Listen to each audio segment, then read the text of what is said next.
Hi, and welcome back. Whether times are good or whether times are bad, you can always find something to worry about. And today, it seems like there's no shortage. Whether it's Doge or what you hear on the news or how dangerous the world is right now, there's always something to be concerned about. I was actually just having a conversation with one of my good friends and families here at TAMMA, and he made the comment that I don't know why I watch the news because every time I watch it, I always get upset or there's nothing good about it. And you've all probably heard the slogan, if it bleeds, it leads. It's kind of where we're at. And it's no different than in the financial markets. We're going through a correction of sorts, if you will, right now. And I think a lot of people have been anchored to the last couple years of having really great returns, or at least seeing great returns in the equity markets, whether it's the Nasdaq or the Dow or the S&P 500. And with that, one of the things I've learned over the course of the past year and a half, getting to know Dr. Jennifer Dragonette, who we have on the show on a regular basis, is really understanding when a family comes to me or a friend comes to me and tells me how worried they are. What I try to understand is, what are they really looking for?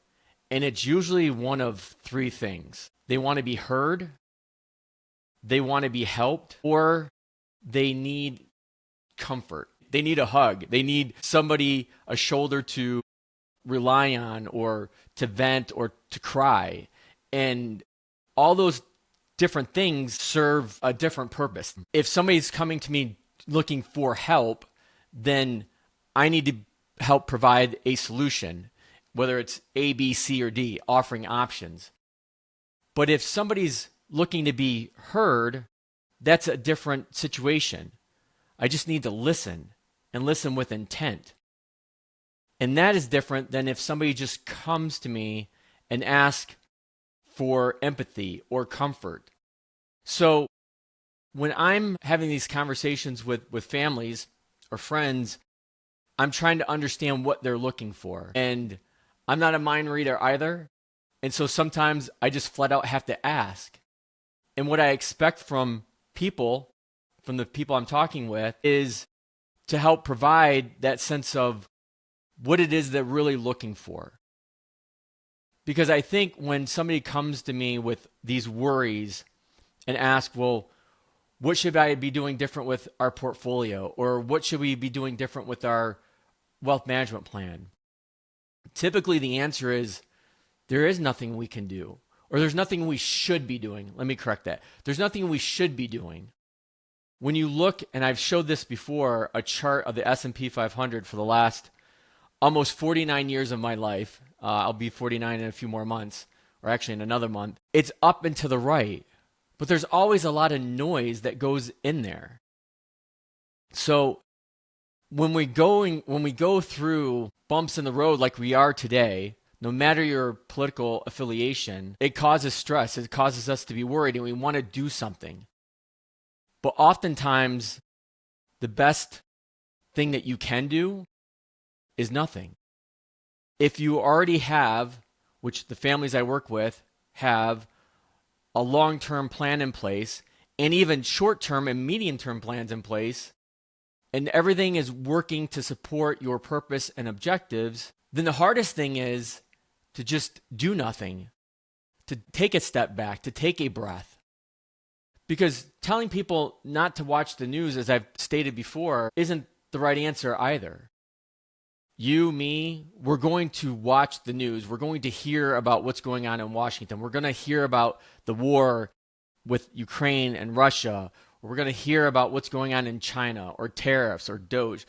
Again, there's never a shortage of things going on. It's just, I think right now, there does feel like a lot going on at once. And I think we have to acknowledge that. There is a lot going on at once. But part of my job, not only as a portfolio manager, but more so as an advisor, as a confidant, as somebody that people put their trust in, I need to sort through all that and help people make not only financial decisions, but more importantly, emotional decisions. And again, getting back to understanding what people are really looking for. And myself not being afraid to ask exactly, what are you looking for? Are you looking for a solution? Are you looking to be heard? Or are you looking for some kind of comfort because you're really upset about what's going on in the world today? So my point is, if you're working with somebody, if you're even working with me, I would really appreciate you letting me know what you're really looking for. Because when you do, that helps me be able to communicate more effectively with you and provide the right guidance and the right support that you're looking for. That's all for this week. We'll see you next time.